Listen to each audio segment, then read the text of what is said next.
이 시간은 창세기 2장에 기록된 일곱째 날 창조에 관하여 연구해 보겠습니다. 창세기 2장 1절에서 3절 말씀입니다.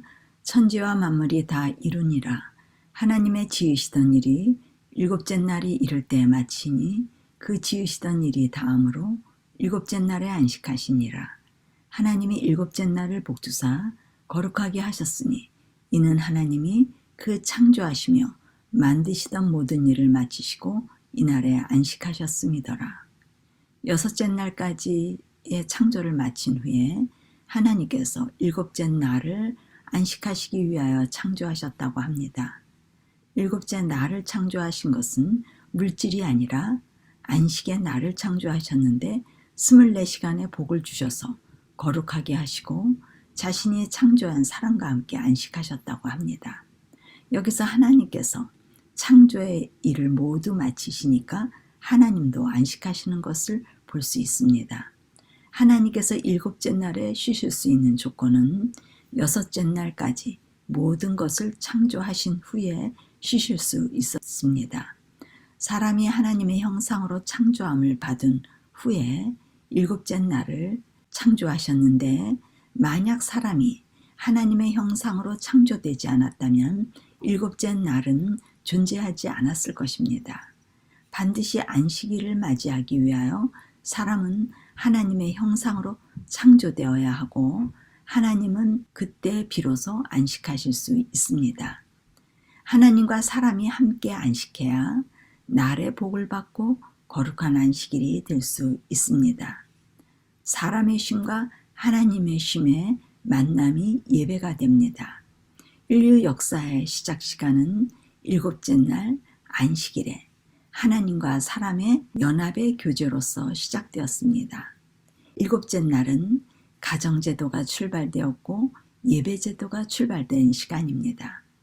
가정은 최초의 이웃이 되어 서로 사랑하는 사랑의 관계가 실천되었으며 안식일 예배를 통하여 하나님과의 사랑의 관계가 시작하게 되었습니다. 그리하여 안식일의 예배는 이웃사랑과 하나님 사랑을 소유한 증거가 됩니다. 예수님께서 신약에 내가 너희를 사랑한 것 같이 서로 사랑하라는 새 계명을 주셨는데 요한일서 2장 7절에 요한은 이 새 계명이 처음부터 가진 옛 계명이라고 합니다. 처음부터 가진 옛 계명은 창세기에 주신 창조에 관한 법입니다. 사람의 창조에 관한 여섯째 날과 일곱째 날에 관한 것인데 너희가 들은 바 말씀이라고 합니다. 이 말씀은 창조에 관한 말씀입니다. 곧 여섯째 날 하나님 형상의 창조와 일곱째 날 안식일의 창조에 관한 말씀입니다. 이스라엘에게 주어진 계명은 하나님의 형상과 안식일에 관한 말씀으로 그들은 이 말씀의 계명을 지키지 못하고 실패하여 옛 계명이라고 불리게 되었습니다. 새 계명은 예수님께서 죽으심으로 하늘에 오르셔서 성령을 보내시면 죄인들의 이기심의 심령을 하나님의 이타심의 법으로 기록해 주심으로 하나님의 형상으로 창조하셔서 계명이 지켜질 수 있게 해주시면 새 계명을 지킬 수 있게 됩니다. 구약의 계명도 하나님의 형상이 창조되는 것에 관한 말씀이고 신약의 계명도 하나님의 형상이 창조되는 것에 관한 말씀입니다. 신구약 모두 하나님의 형상이 창조되어 서로 사랑할 수 있는 능력을 소유하여 계명을 지킬 수 있게 될 것에 대한 약속입니다. 일곱째 날 안식일은 하나님과 사람이 서로 사랑하게 되므로 창조의 언약이 맺어지는 날입니다. 하나님과 창조의 언약이 맺어지면 하나님의 형상을 지닌 사람은 계명을 지키는 일은 즐거운 일이 되고 이웃과의 사랑의 관계가 온전히 유지될 수 있고 가정이 안식처가 될 수 있으며 하나님과 사랑의 관계가 잘 유지되어 온전한 예배가 되어줄 수 있습니다. 이렇게 인류의 역사는 하나님 사랑과 이웃 사랑으로 시작이 되었습니다. 하나님 사랑과 이웃 사랑은 창세기 1장부터 계시록 22장까지 변하지 않는 창조의 언약의 결과 영원 불변한 계명이 되었습니다. 그리스도의 십자가는 쉬지 못하는 죄인에게 안식을 창조해 주시기 위하여 마련된 구원의 장치입니다. 그리스도께서 누리셨던 안식은 우리가 십자가의 경험을 통하여 우리 안에서 창조됨으로 이루어질 수 있는 안식입니다.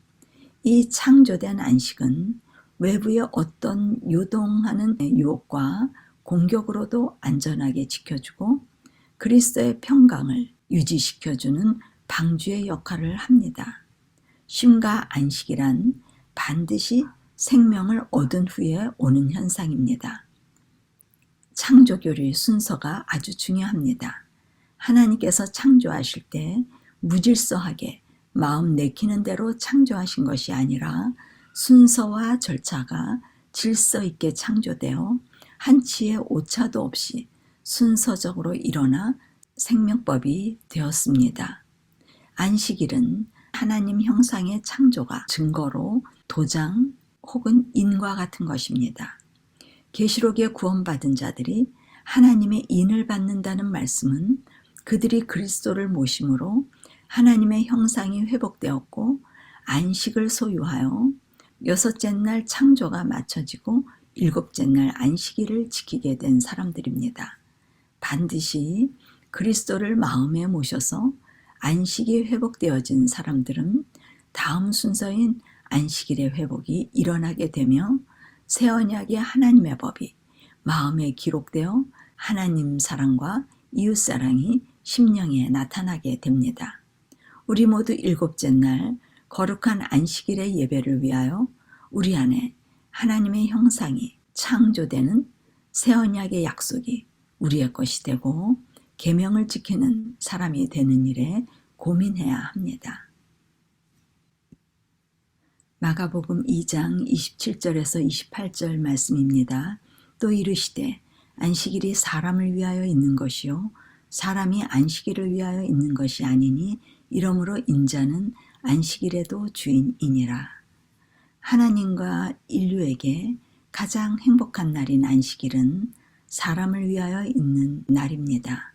안식일은 하나님께서 남자와 여자를 하나님의 형상으로 만드시고 두 사람을 결혼시키고 신혼방을 꾸미게 하신 날입니다. 그날은 생육번성 충만의 복을 누리고 살도록 가정제도를 만들어 주신 날입니다. 자손이 건강하고 번창하며 행복을 누리도록 안식의 공간인 안식처를 마련해 주신 것입니다. 즉 이웃과 사랑을 누리게 하는 날이 안식일입니다. 그러한 연유에 의하여 안식일은 사람을 위하여 있는 것이라고 예수님께서 말씀합니다. 사람이 안식일을 지키기 위하여 존재하는 것이 아닙니다. 분명히 우리가 하나님의 형상을 지니고 있다면, 안식을 누리고 있다면 우리는 다른 사람을 사랑하게 될 것입니다. 그러나 오늘날 이웃을 사랑하지 못하고 원수를 사랑하지 못하는 우리의 형편이 되었습니다. 에덴에서 죄가 들어온 이후 우리는 이웃을 사랑하지 못하는 사람들이 되었는데 이웃을 사랑하지 못하여 안식일을 지키지 못하게 되었습니다. 죄란 하나님을 사랑하지 못하는 마음을 말합니다. 이웃을 사랑하려면 하나님을 먼저 사랑하는 사람이 되어야 하는데 우리는 하나님을 사랑하지 못하고 사람을 더 사랑하고 의지하려고 하는 죄의 속성이 있습니다. 하나님을 사랑하지 못하면 이웃을 사랑할 수 없는데도 불구하고 우리는 이웃을 사랑하려고 노력하다가 실패하게 됩니다. 사람을 사랑하려고 하다 실망하고 섭섭해하고 배신감을 느끼고 소외감을 느끼고 외롭고 사람을 미워하게 되는데 이 일은 하나님을 사랑하지 못한 증거입니다. 그러면 우리가 어떻게 하나님을 사랑할 수 있을까요? 우리 안에 자아를 사랑하기 위한 온갖 우상들을 품고 있는 한 하나님을 사랑할 수 없게 됩니다. 하나님을 사랑하지 못하면서 드려지는 예배 행위는 형식에 치우친 율법주의의 예배가 되는 것입니다. 우리가 우상을 버리고 마음을 정결케 되기를 진정으로 원하게 되면 성령에 의하여 마음의 창조가 일어나게 되는데, 하나님의 법이 우리 안에 창조되어 이웃을 사랑하는 사람이 될 수 있습니다. 사람을 사랑하는 날인 안식일을 온전히 지키려 한다면 우리는 하나님과 새 언약의 창조가 이루어져야 합니다. 하나님께서 우리에게 원하시는 안식일의 목적은 하나님의 형상을 소유하여 서로 사랑하게 하기 위함입니다. 이웃을 사랑하려고 애를 쓰거나 노력하거나 어떤 행위를 하는 것이 아니라 우리의 죄된 이기심의 심령이 하나님의 형상으로 다시 창조되어져서 그리스도께서 죄인을 사랑하시는 사랑이 우리의 것이 되면 사람을 위한 안식일을 지킬 수 있게 됩니다. 우리가 바른 예배를 드리려면 먼저 우리가 진정으로 사랑하고 있는 것이 무엇인가 자문하고 고민하고 비움의 원리에 의하여 버릴 것을 결심하고 성령의 체험을 위하여 기도해야 합니다. 히브리서 4장 3절에서 4절, 9절에서 10절 말씀입니다. 이미 믿은 우리들은 저 안식에 들어가는도다. 그 말씀하신 바와 같으니 제7일에 관하여는 어디 이렇게 일렀으되 하나님은 제7일에 그의 모든 일을 쉬셨다 하였으며 또다시 거기 저희가 내 안식에 들어오지 못하리라 하였으니 그런즉 안식할 때가 하나님의 백성에게 남아있도다. 이미 그의 안식에 들어간 자는 하나님이 자기 일을 쉬신같이 자기 일을 쉬느니라. 히브리서의 바울은 시편의 말씀을 인용하면서 믿음의 사람들은 안식으로 들어간다고 말하며 하나님께서 제7일 안식일에 모든 일을 쉬신 것 같이 그들도 안식일에 쉰다고 말씀합니다. 이스라엘과 유대민족은 안식일은 쉬었지만 안식에 들어가지 못하여 옛 언약이 실패했다고 합니다. 바울은 새 언약에 관하여 말하면서 믿음의 사람들은 새 언약으로 들어가 안식을 얻은 사람들이라고 합니다. 안식을 얻은 사람은 창조의 언약이 회복되어 신약의 시대에도 일곱째 안식일을 하나님께서 쉬신 것과 똑같이 그들도 하나님 안에서 쉬게 된다고 합니다. 죄인의 특징이 안식이 없는 것입니다. 죄인에게 안식이 있어야 안식일을 지킬 수 있습니다. 마지막 때가 되면 진정한 믿음의 사람들의 특징은 모두 하나님과 언약이 맺어져서 안식을 소유하고 안식일을 지키는 사람들인 것으로 그들의 품성으로 나타나게 됩니다. 그들은 안식과 쉼이 없는 행위에 치우친 정통 종교계의 오류를 정죄하게 될 것입니다. 마치 그리스도께서 바리새인들에게 하나님의 형상의 창조에 관한 의미를 말할 때 그들은 정죄받는 것에 대한 반응이 그리스도를 핍박하려는 정신이 나타나듯 마지막 때에도 같은 일이 일어나게 될 것입니다. 이 일이 일어날 때 안식을 회복한 그리스도인들은 그리스도의 죽음과 고통에 동참한다는 것을 알고 기꺼이 그분이 가신 안식의 길을 죽음으로써 따르게 될 것입니다. 그리스도께서는 인류가 안식일을 회복하기 위하여 먼저 안식의 주인을 모심으로 그들 안에 하나님의 형상이 회복되어야 함을 교훈으로 말씀해 주셨습니다. 그러한 면에서 그분은 안식일에 쉼이 없이 고통받고 있는 병자들에게 안식을 회복하여 주시며 자신이 안식일을 회복하기 위해 오신 창조주 하나님이심을 드러내셨습니다.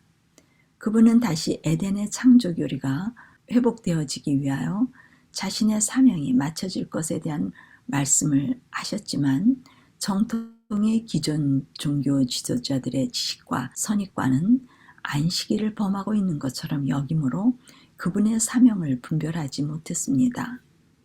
역사 속에서 사단은 안식과 안식일을 변질시키므로 안식일을 지킨다고 하는 구약의 백성들에게는 그리스도께서 주시는 하나님의 형상 회복의 품성을 모르게 하므로 안식일을 문자적으로 형식주의로 치우치게 만들었고, 또 한편으로는 신약시대의 신앙인들에게는 율법은 폐해진 것으로 가르침을 받게 함으로써 이스라엘과 유대인의 전용물로 전락시켜서 이래저래 진정한 안식일은 생소한 날이 되어버리도록 하였습니다. 이렇게 사단은 그리스도께서 주시는 진정한 안식과 안식일을 이런 방법 저런 방법으로 모르게 감추어 버렸고, 그리스도께서는 창세기의 7일 창조와 창조의 법칙을 무시하는 것이 죄임을 알려주셨던 것입니다. 지금도 여섯째 날 하나님의 형상이 회복된다는 안식에 관한 메시지는 기존 신앙인들에게는 달갑지 않은 메시지입니다. 일곱째 날 안식일의 창조에 관한 메시지는 더욱 원하지 않는 메시지이며 정죄받게 되는 메시지입니다. 이렇게 창조교리인 하나님의 형상 회복과 안식일 예배의 회복은 모든 사람을 정죄하고 있어서 세상과 형식적인 그리스도인들은 창조교리를 좋아하지 않습니다.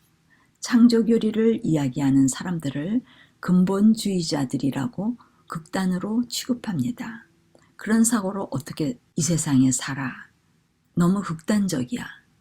십자가에서 다 용서해 주셨기 때문에 그분의 의로 우리가 의인이 된 것이지. 우리는 그분의 십자가의 은혜로 구원을 받는 것이야. 등등 쉬운 복음을 내세워 반항합니다. 죄의 기준이 사람마다 모두 틀리기 때문에 자기 기준을 세워 구원론에 대하여 말하기를 좋아하며 죄를 합리화합니다. 성경은 죄의 기준은 오로지 그리스도를 통해 창조된 하나님의 형상, 곧 그리스도의 품성만이 우리의 기준이 된다고 말합니다.